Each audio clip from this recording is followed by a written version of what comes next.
So we begin by recognizing that this is a time where we have deliberately chosen to nurture ourselves. We don't even have to call this a meditation. Sometimes when we say meditation, it kind of sets us up to have particular expectations of what's meant to happen.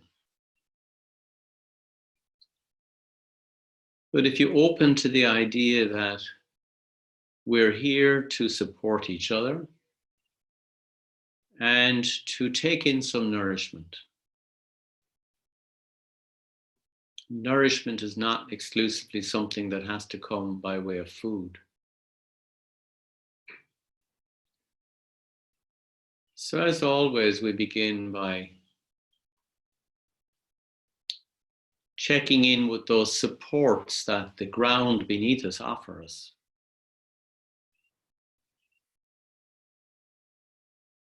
And the support of any piece of furniture that you may be resting the body on.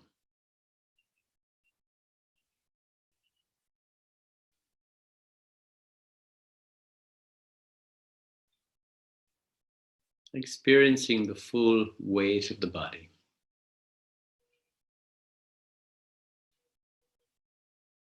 The hands at rest.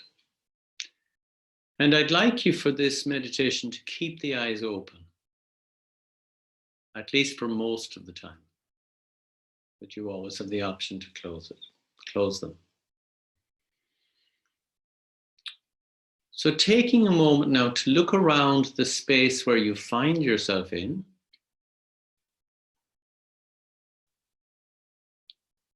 And to choose an object that you can comfortably hold in your hands. It doesn't have to be a very special object. It could be something quite mundane, like a stapler that you find on a desk. It could be a cup. It could be an ornament from the mantelpiece. It could be your phone. Or it could be an object that has some particular significance for you, some particular memory. But ideally something you can hold in your hands. So it could be a small painting or a photograph that you take off the wall or the mantelpiece. And in case you're wondering what we're doing here, this is profoundly a mindfulness exercise. So we begin by just having an experience of touch with this object. So holding it in your hand, in your hands, and you could even close your eyes for a moment or two while you really just tune into the felt sense of this object in terms of its weight, its texture, temperature,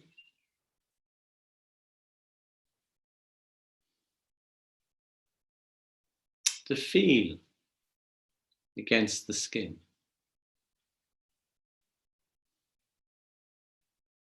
And then if you have closed the eyes, just opening them again and then beginning to look at the object as if for the first time.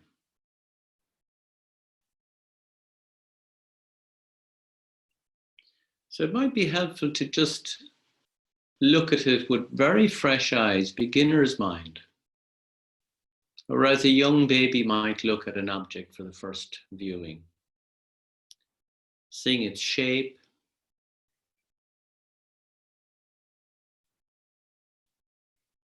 noticing any details in that shape.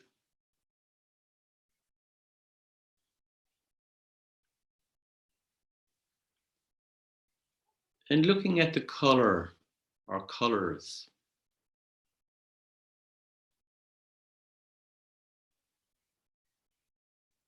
Perhaps there's some kind of patterning.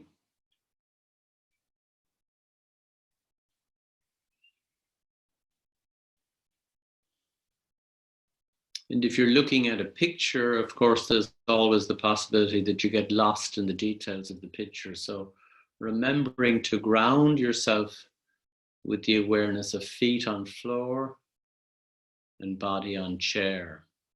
Anytime you notice that you're getting drawn into some kind of narrative. So coming back to the visual aspect of the object you are holding.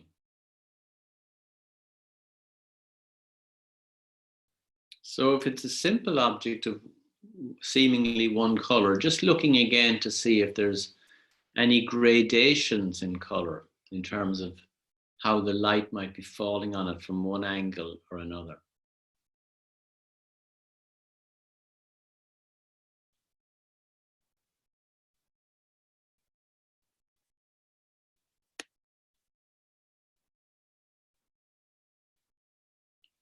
And then considering whether this object can make any sound by, for example, if it was something like a stapler, it would click if you moved it. So there might be some moving parts to this object. So just exploring any moving parts that may be part of the object. And for some of you, this may not be relevant, of course.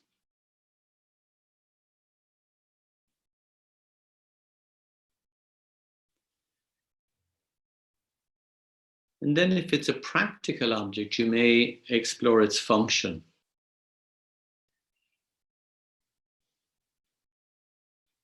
So a phone obviously has an obvious function, in fact, many functions perhaps.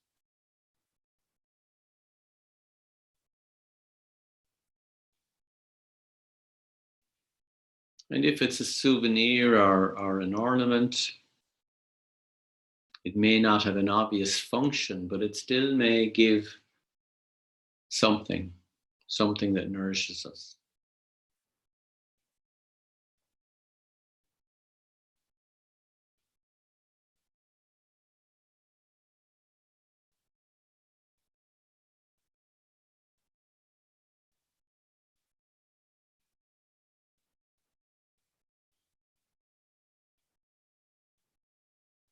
And it may be that this is an object that you have chosen yourself, that you have bought or made,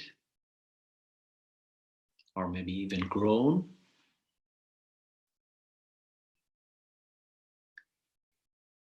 And just considering the intention that was behind the purchase of this object or the acquiring of this object.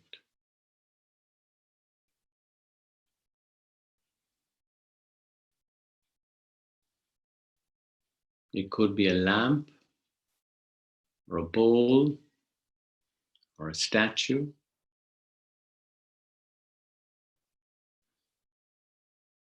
Or even something as mundane as a box of thumbtacks or a book. So just considering the intention behind choosing this object.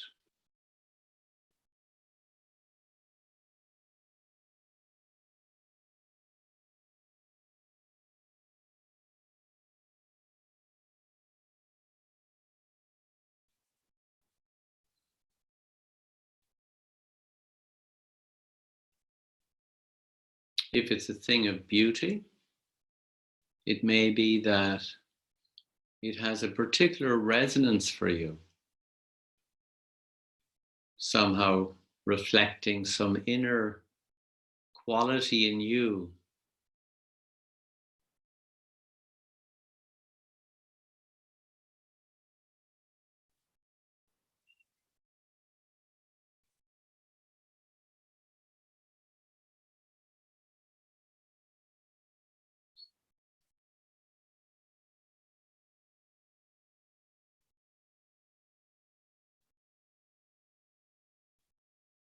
And it could be that there is a story or a memory attached to the acquiring of this object.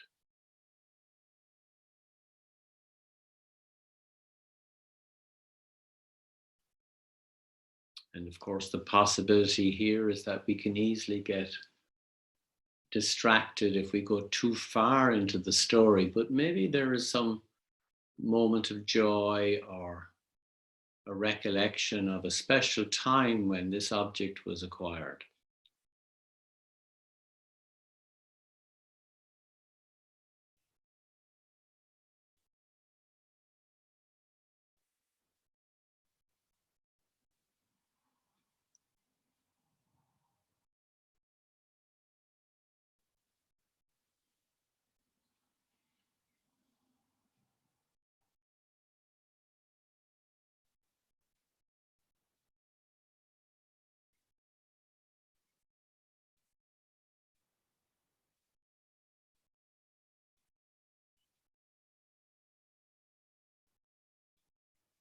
And however mundane or special this object might be for you,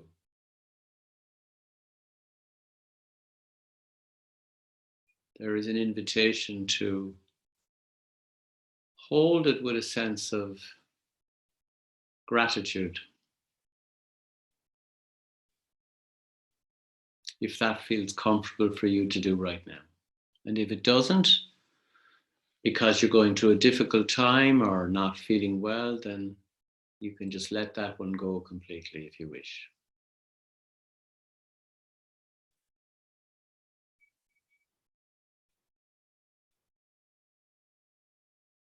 But if you're up for it, just opening the space to gratitude.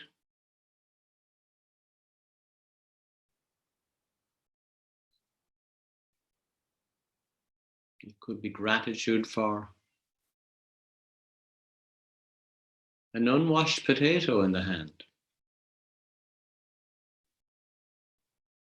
or a spoon, or a cushion.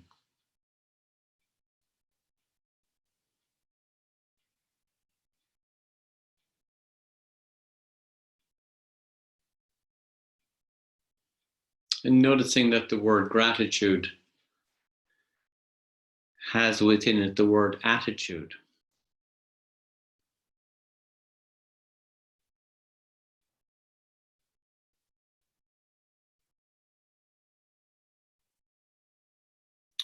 So one of the key aspects of mindfulness is that it's associated not just with technique, but with the cultivation of particular attitudes of mind.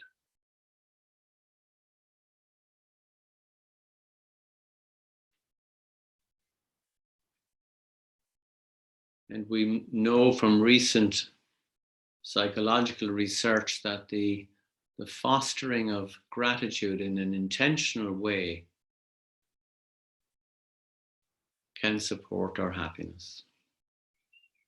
Obviously, it's not something we can force upon ourselves. It has to feel right at this time.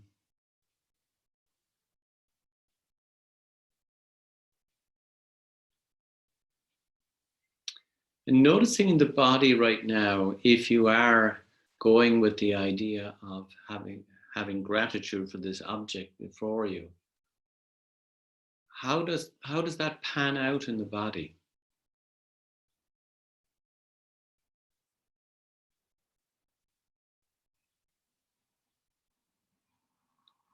Does the body mind feel any different when you open the space for gratitude?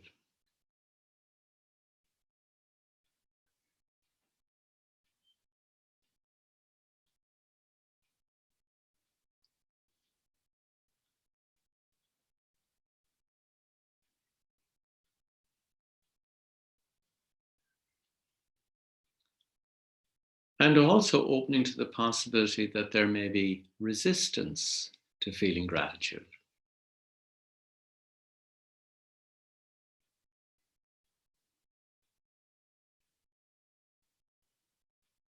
This is perfectly normal sometimes, that we're just not able to go to that open place of gratitude because maybe we're hurting in some way.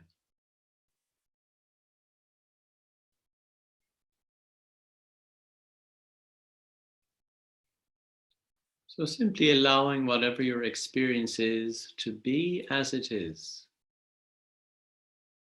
with a sense of kindness.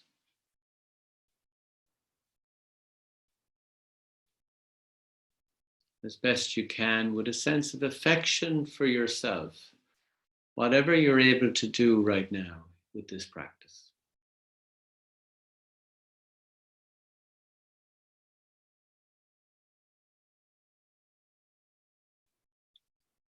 And then if you wish, you might want to put down the object that you've had in your hands.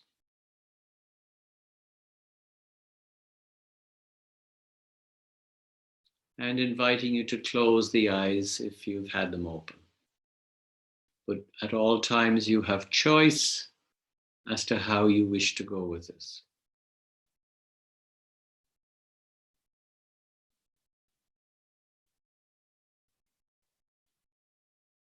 And then just lightly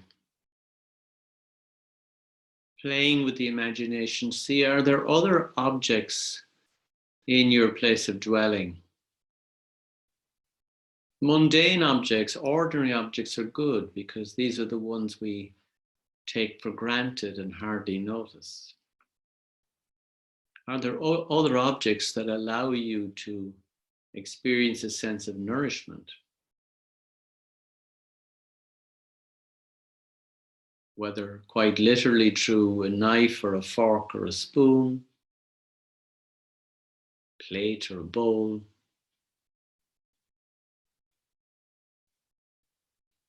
But perhaps you have a beautiful painting on the wall or some object that really is important to you in your house,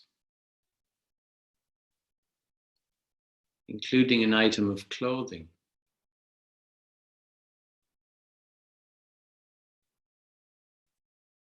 So bringing it to mind and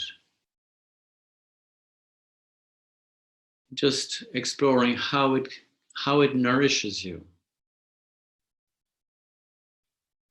or its potential to nourish you in some way. Nourishing the senses, giving a sense of pleasure, a sense of comfort.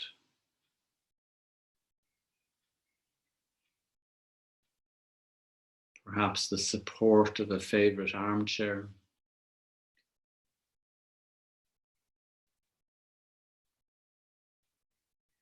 Or a water feature outside your window.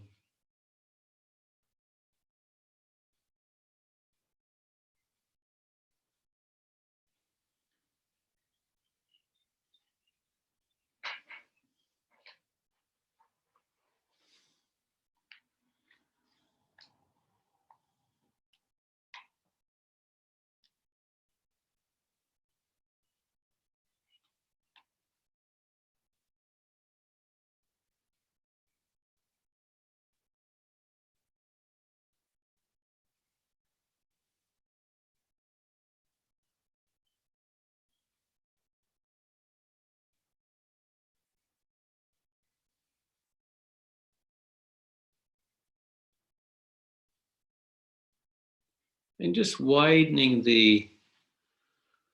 this reflection a little bit to consider that the world of objects, the world of things,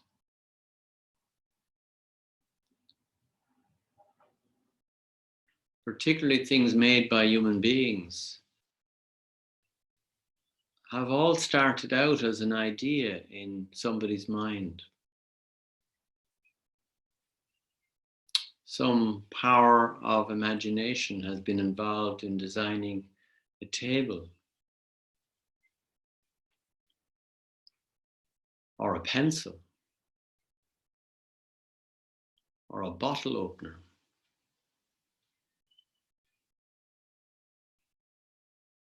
And each with the intention of creating something perhaps of use that makes life easier, or creating something of beauty that gives us joy.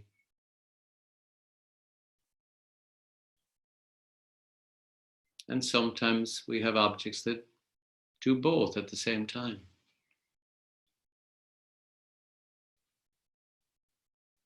It could be that the room you find yourself in has been specially designed to meet your tastes. Or the house you live in has been constructed to provide a safe harbor, not only for the body, but also for the mind.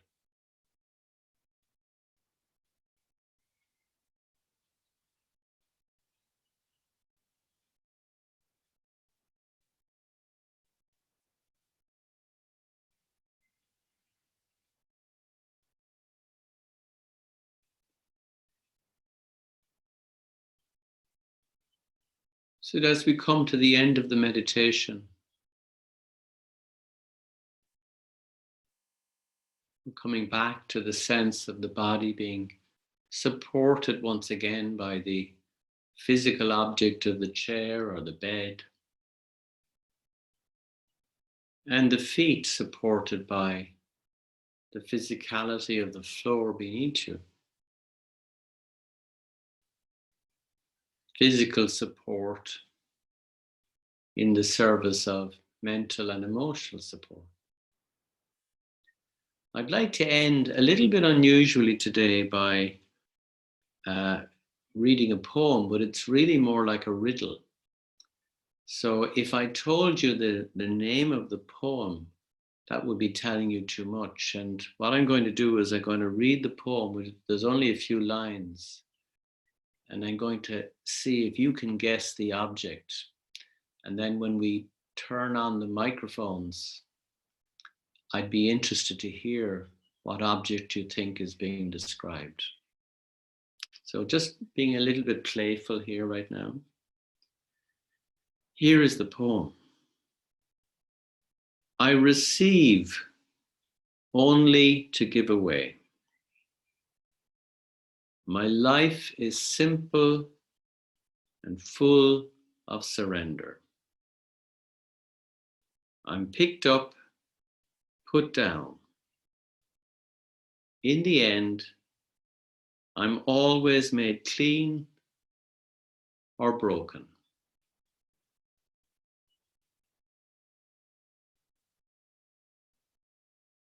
So, Niamh, if you could turn off the recording now, please, it would be good.